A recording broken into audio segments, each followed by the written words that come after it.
So welcome to my walk. Today is garbage day. I'm gonna try and hop, skip and jump all the various stuff, but let's do some high ups. Okay, welcome to my walk. I feel like I have not done this in a while. I'm not quite sure, meaning recorded anything. But anyway, so today I'm not walking alone, by the way, and I'm going to always have to say this once Little Miss is with me, but I'm good. So today we're going to be talking about pricing our products. So we're going to be looking at the cost it takes to produce it. Will anyone be willing to pay your price? We're going to look at why you should compare competitors' pricing. And most importantly, do not be afraid to change your pricing. So yeah, let's start this thing. I'm excited. Okay, so this I've been doing a lot in the last little while in terms of magazines, school, and I've been having lots and lots of conversations. And a lot of these conversations have caused me to go back to other issues just to actually, and this is one of them. There's a couple others that's coming up that's just with the times and is based on these conversations, these phone calls I've been getting. Karen, how do I do this? What should I do in such a situation? So, all right. So this article, How to Price Your Product, was written by Michelle. It came out in issue number 3. And as usual, I will put her information down. She did a startup firm called Mileage Tracker, and what it does, it allows entrepreneurs to track your mileage and to be very precise in terms of how you're able to put it on your financial sheet. Whew. So yeah, that's what it does. That was a mouthful, right? So there are several things that she said to look at, but I'm going to be I feel like I don't remember how to use this thing. Okay. So the first thing that Michelle talks about, so sorry, as I was saying before, she talks about several things, but I will not talk about all of them today. If you want to see the details of it all, just go and jump over to our website, Dreamer to Creator Business Magazine. And I'm on a main road today, so you're going to be hearing a lot of stuff. So, but I'm using my microphone, so hopefully this helps the editor. All right, so the first thing she talks about is when you're thinking of pricing, there are very many things that you need to think about.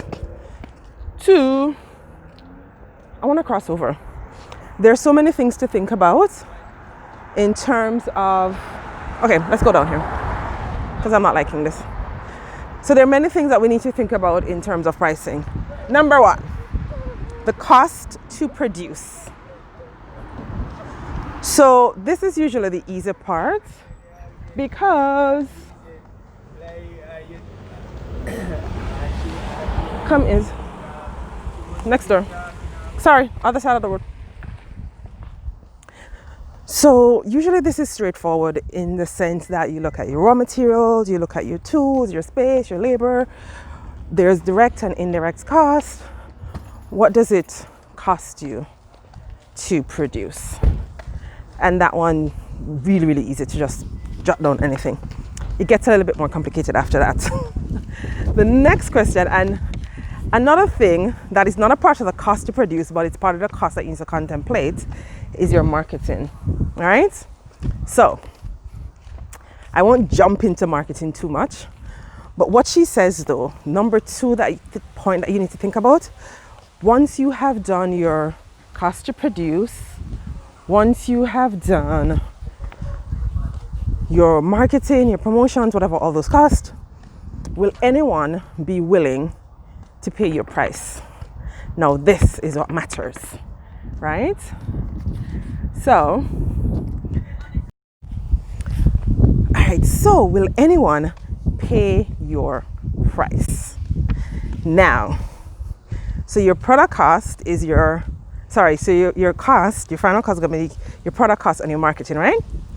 So If no one is willing to pay your price, then it means that you have to go back to your product cost to figure out what can you do. So let's say you had raw materials, then you can always try and source raw materials from somewhere else. Or you can negotiate and see if you can get the price down.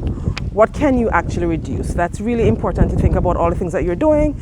Can you reduce labor costs? What can you reduce to actually get the cost to what it should be in terms of what the market is willing to pay for it? What if it is there's not really raw material per se, you're actually buying a product to resell? What if that is the type of business that you're in? Again, try and find another supplier who can give you better pricing at competitive rates. What else? Company. So yeah, always try and figure out what to do next. What can you do? How can I reduce my initial cost? That's the number one thing. Guys, I'm so sorry with all this. I hate walking on a Wednesday because it's garbage day. But anyway. All right, so the number 3 thing she says, is to compare your competitor's price. Now, many of us make the mistake in thinking that a squirrel. Yeah, just passed. I saw it run out of that bush. So the mistake that we make is that we compare our competitor's price with the intention of trying to go below our competitor. No, you don't need to do that. She's saying the whole point, the fact that the market is already willing to pay your price, it doesn't matter what your competitor has. The market is willing to pay your price. So you don't need to be competing with your competitor at this price. You do, but you don't, kind of. Anyway, so what she's saying is, you need to know more about your competitor so that you can actually feel the question. So when they say, oh, but so-and-so is selling it, then you can actually have a conversation about why your price is different, that sort of thing. But it's not to reduce your price, because your price, you've already worked out your price, you've already tested the market to say, yes, they will buy this. So just the competitor's information is for information so that you can have a conversation. You can answer any questions, you can rebut any arguments, that sort of thing. And the final thing I'm going to talk about is, don't be afraid to change prices. So the virtue of the market, what are you seeing? Oh, Israel, here's another squirrel. There's another one, I think. Hi. Okay, lovely. Out to the middle of the road, please, and thank you. Okay. So yeah, this is another thing that I find that people, for some reason, are afraid to do. Change your pricing. Listen, especially in this time, inflation, prices go up and down. Like, that's just the fact. Things change. So if the prices go up, your price needs to go up. If the prices go down, so here's another thing I'm going to say. Let me use an example for myself. When my first venture, I shouldn't say my first one, but one of my first ones, earlier ones, I bought some stuff on sale, right? So I got a sale price. So the price I got was less than 50% of what she was going to eventually sell them to me for.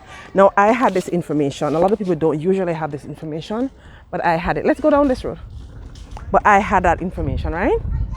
And because I had that information, what I did was I gave discounts.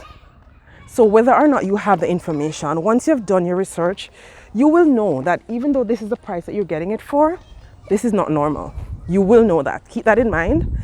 That way, when it's time to raise prices to go back to where they're supposed to be, then you'll be fine, right? So don't be afraid to change your prices if you really need to change them. But when you're starting out and you have that low cost, a lot of us, we will, honey, look where you're going, and there's a carter. Sorry. So I always say give discount. So let's say you want to sell it, the regular price you're going to sell it for $70, right? But then now, based on what you got, you can afford to sell it for $50. You sell it for $50, but you let them know that you're getting it at a discounted rate. This is not the price that they'll be getting it at. And then this discount can be for a year, it can be for a month, it can be whatever it is, but at least you know that they're having a discount and everybody will be on the same page, right? So again, the market fluctuates. Keep that in mind. And you are not your target market. I will keep saying this over and over. You are not your target market. Stop making assumptions based on 3 or 4 people in your family or in your circle. Really do your research to find out what information you need, where you need to go, how you need to do it. Stop making assumptions. Anyway, I think I'm going to stop that one here. I hope I didn't miss anything. The cost to produce, marketing, which I didn't really dig into too much. Will anybody pay your price? That's a very important thing to understand.